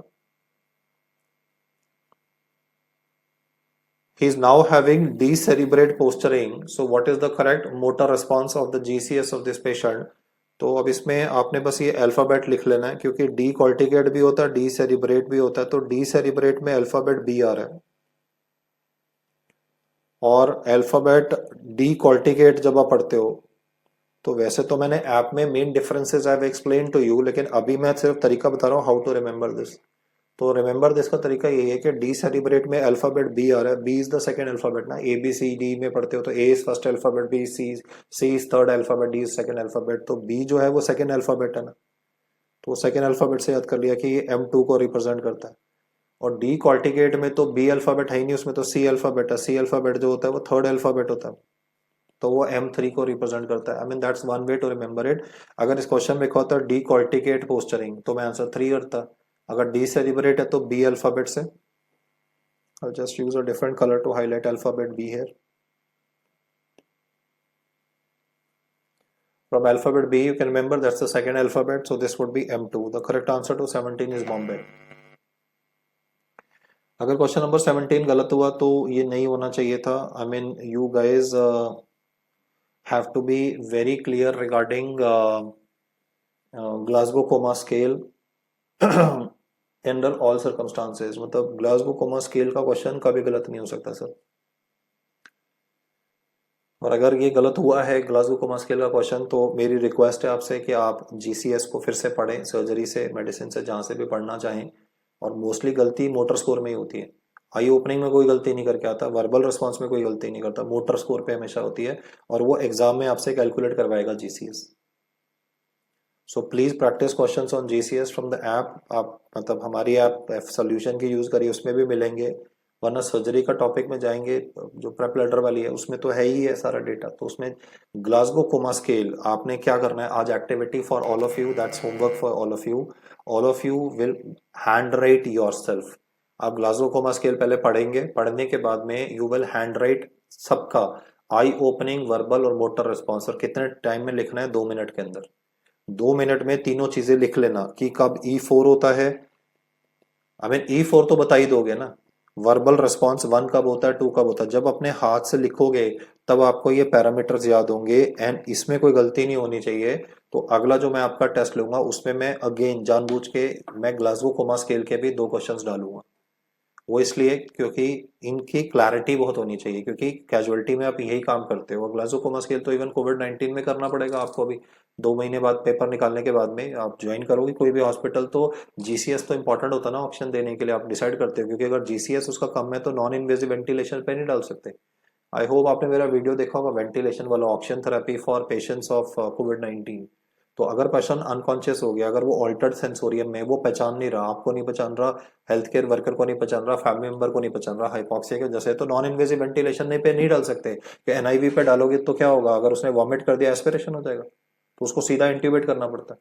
तो GCS is important in COVID, GCS is important in head injury, and I mean questions of question number 17 और questions related to Glasgow coma scale can never ever, मेरा वर्ड याद रखना, never ever should go wrong. Please write down the data so that there is no mess ups or confusions as is happening at the moment. Those who got it right, great. But yeah, I hope that you've been able to practice this very rightly. Okay. Then I've asked about something which is very frequently being asked nowadays, SOFA score and Q SOFA score. तो Q SOFA score में बस इतना ही है कि quick हो जाता है, थोड़ा सा जल्दी कर लेते हैं, राइट। तो Q SOFA score में क्या क्या पैरामीटर्स होते हैं, तो 3 पैरामीटर्स हैं। एक है abnormal mental status, respiratory rate and blood pressure of the patient. क्योंकि अगर क्यू सोफा में हम क्या चेक कर रहे हैं, बेसिकली हम परफ्यूजन चेक कर रहे हैं, क्योंकि अगर परफ्यूजन कम हो जाएगी तो बीपी कम हो जाएगा, एबनॉर्मल मेंटल स्टेटस आ जाएगा, ब्रेन को हाइपॉक्सिया हो गया।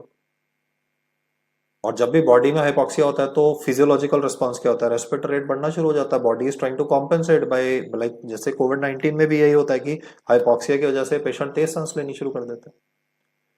Q SOFA is a shorter version of SOFA. Though SOFA मैंने लास्ट टाइम डिस्कस किया था, I am gonna talk about it again.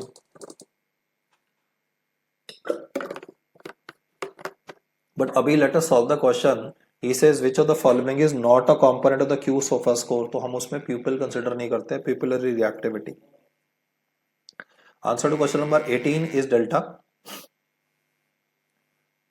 Sofa score sepsis में यूज होता है, उसको बोलते हैं सीक्वेंशियल ऑर्गन फेलियर असेसमेंट।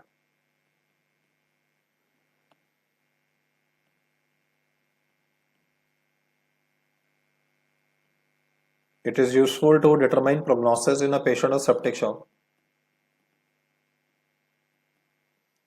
तो अगर सेप्टिक शॉक होगा तो ब्रेन में डैमेज होगा, हार्ट में डैमेज होगा, लंग्स में डैमेज होगा, लिवर में डैमेज हो जाएगा, हेमाटोलॉजिकल ब्लड से रिलेटेड चेंजेस आने शुरू हो जाएंगे पर्सन में। तो ये तो वाइटल ऑर्गन्स तो है ही ना, वाइटल ऑर्गन्स का जो ब्लड सप्लाई है वो इस पर्सन में सिवियरली कॉम्प्रोमाइज हो जाएगा, किडनीज की ब्लड सप्लाई चली जाएगी। तो आप क्या क्या चेक करेंगे, तो you would be checking for Glasgow coma scale, heart affected है तो ब्लड प्रेशर, लंग्स अफेक्टेड है तो PaO2 FiO2 ratio, liver damage है तो बिलीरुबिन, ब्लड डैमेज है हेमाटोलॉजिकल पैरामीटर चेक करोगे, जैसे ब्लड काउंट हो गया, और किडनी डैमेज है तो creatinine.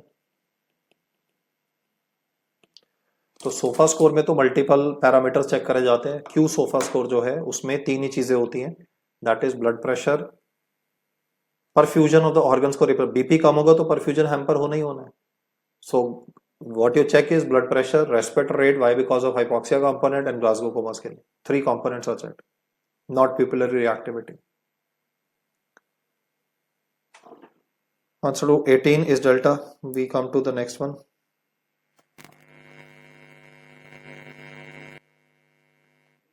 19 says that you have put up a chest tube in a patient with pneumothorax in the emergency room. Yesterday night duty पे आपने pneumothorax वाले को chest tube डाल दिया। अब आज जब मॉर्निंग रोड पे गए तो जो meniscus of fluid in the chest drain होता है वो स्विंगिंग मूवमेंट नहीं दिखा रहा है। For those of you who have not put in a chest tube और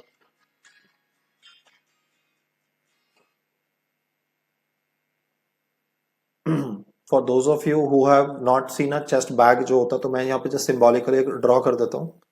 मतलब जिसके अंदर ये वो बैग है जिसके अंदर चेस्ट ट्यूब एंटर कर रही है, चेस्ट ट्यूब जो होगी वो पास से आप ब्लड को ड्रेन करा रही होगी। So let me just use different colours to represent this. और ये चेस्ट ट्यूब है और ये बैग है। इस बैग के अंदर यहाँ पे पानी होता है, वाटर होता है, और यहाँ पर भी वाटर का कॉलम होता है, जो मैं रेड से दिखा रहा हूँ वाटर का कॉलम है। ये जो वाटर का कॉलम है ये ऊपर और नीचे जाता रहता है, मतलब जब पेशेंट सांस लेगा, इंस्पिरेशन करेगा तो इंस्पिरेशन पे ये वाटर कॉलम थोड़ा ऊपर की तरफ मूव करता है, और जब एक्सपिरेशन होती है तो नीचे को जाता है। तो जब भी आप किसी चेस्ट ट्यूब वाले पेशेंट में जाओगे, तो इंसर्टेड पेशेंट में जाओगे, तो चेस्ट ट्यूब में आपने देखना क्या होता है, वार्ड में जाके आपने देखा होता है कि कॉलम ठीक से चल रहा है या नहीं चल रहा है, क्योंकि इसके थ्रू पस निकलती रहेगी।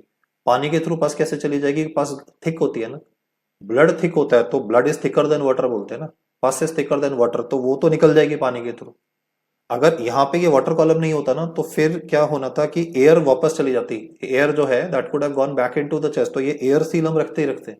ये वाटर कॉलम ऊपर नीचे मूव करता रहता है। ये जो रेड से रिप्रेजेंट किया ये चेस्ट इंटरकॉस्टल ड्रेनेज बैग है। Just right the full form, short में लिखूंगा। This is intercostal drainage tube bag which generates negative suction, in a sense कि ये अपनी तरफ पस को और ब्लड को खींचता है और इसमें कॉलम मूव करता रहता है। अब अगर ये ट्यूब किंक हो जाती है या ये ट्यूब दब जाती है, तो फिर ये वाटर कॉलम की मूवमेंट रुक जाती है, और यही इस क्वेश्चन में पूछा हुआ था कि meniscus of fluid in the chest drain is not swinging to and fro with the breathing process, that's what I said. जो मेनिस्कस ऑफ फ्लूइड होता है वो ऊपर जाता है इंस्पिरेशन पे, नीचे आता है एक्सपिरेशन पे, वो काम नहीं कर रहा, मतलब ट्यूब भी ब्लॉक हो गई। या तो पास बहुत थिक थी, या ट्यूब अपनी पोजीशन से डिसलॉज हो गई, या किंक हो गई। जैसे पेशेंट टर्न कर गया तो ट्यूब किंक हो जाएगी, तो कॉलम की मूवमेंट रुक जाएगी।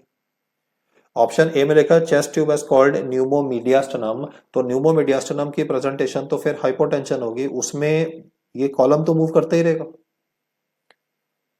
B looks like the answer to this question. Let's read C also. Chest tube should be removed as pneumothorax has been evacuated. तो इतनी जल्दी तो यार न्यूमोथोरैक्स इवैक्यूएट नहीं होता है, मतलब न्यूमोथोरैक्स रिजॉल्व हो गया है, उसका डिसीजन हम चेस्ट ट्यूब की वाटर कॉलम की मूवमेंट से नहीं लेंगे। मतलब अगर मुझे ये पता लगाना है कि न्यूमोथोरैक्स ठीक हो गया या नहीं हो गया, तो मुझे तो चेस्ट एक्सरे करना पड़ेगा ना। अगर मैं एक्सरे करता हूं तो एक्सरे मुझे बताएगा कि has the patient improved since yesterday, pneumothorax का जो अमाउंट है, या वो रिलेटिवली लेस हो गया। Decision of removing the chest tube is based on clinical findings of the patient and chest X-ray findings of the patient. Decision is not based on the movement of this water column. D says insert another chest tube as this one is not sufficient. तो पहले इसको तो देखेंगे ना कि भाई ये ठीक से भाई काम कर रही है कि नहीं कर रही है, उसके बाद ही तो नई चेस्ट ट्यूब अगर डालनी पड़ेगी। मान लो उसको दोनों साइड पे एम्पाइमा, दोनों साइड पे ब्लीडिंग हो गई, तो हो सकता है कि उसको ब्रीदिंग डिफिकल्टी इसलिए हो रही है पेशेंट को बिकॉज ऑफ द फैक्ट कि आपने ऑपोजिट साइड को कल इवेल्युएट ही नहीं किया था। So before I look for the contralateral side, I need to fix the problem on the same side itself, which is the reason why I have decided to first evaluate this tube कि ये tube kink हो गई या block हो चुकी। Answer to 19 is Bombay. D मैंने इसलिए rule out किया डिफरेंट साइट, भाई पहले आप सेम साइट की तो देख लो ना कि भाई सेम साइट पे सारा ठीक चीजें ठीक चल रही है कि नहीं चल रही है, and that is when you will move on to the contralateral side.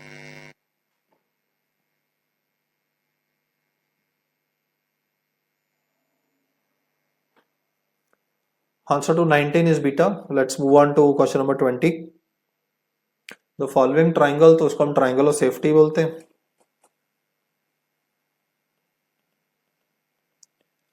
Triangle of safety किस लिए यूज होता है, तो इंटरकॉस्टल ड्रेनेज ट्यूब को डालने के लिए। जब हम चेस्ट ट्यूब डालते हैं तो जो प्रोसीजर होता है, कमेंट कर दीजिए please. I am waiting for answers from your side for question number 20 please.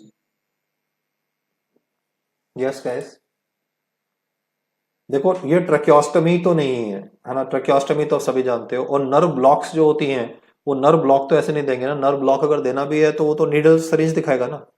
भाई नर्व ब्लॉक के लिए तो उसको फिर कहीं नीडल और सरिंज दिखाना चाहिए। यहाँ पे तो ट्रायंगुलर सेफ्टी दिखा रहा है आपको, तो या तो थोरैकोटोमी होगा या थोरैकोस्टोमी होगा। इस पे काफी लोगों ने इनिशियल पेपर में गलती करी है, थोरैकोटोमी और स्टोमी, तो ए और बी के बीच में कंफ्यूजन है ही है। तो जहां पे गलती हो रही है वहां पे मैं आपको पहले तो इमेज दिखाता हूं एक, जिससे क्लैरिटी हो जाएगी। आप देखो यहाँ पे पेशेंट की चेस्ट हमने पूरी खोली हुई है, ये पेशेंट के लंग्स दिखाई दे रहे हैं आपको, ये पेशेंट का हार्ट दिखाई दे रहा है। हो सकता है कि लंग का रिपेयर हो रहा हो, हार्ट से रिलेटेड कोई ना कोई मैनेजमेंट हो रही हो, ओपन चेस्ट सर्जरी हो रही है, तो जहां पे पूरी चेस्ट को खोल देते हैं उसको बोलते हैं थोरैकोटोमी। थोरैकोटोमी का मतलब होता है होल चेस्ट इज ओपन। लेकिन अगर आप चेस्ट में चेस्ट ट्यूब डाल रहे हो सिर्फ एक जगह पे ट्रायंगल ऑफ सेफ्टी में, यहां पर आपने यहां पे एक चेस्ट ट्यूब डाली, if you insert a chest tube then this is called as thoracostomy. The correct answer to question number 20 is Bombay.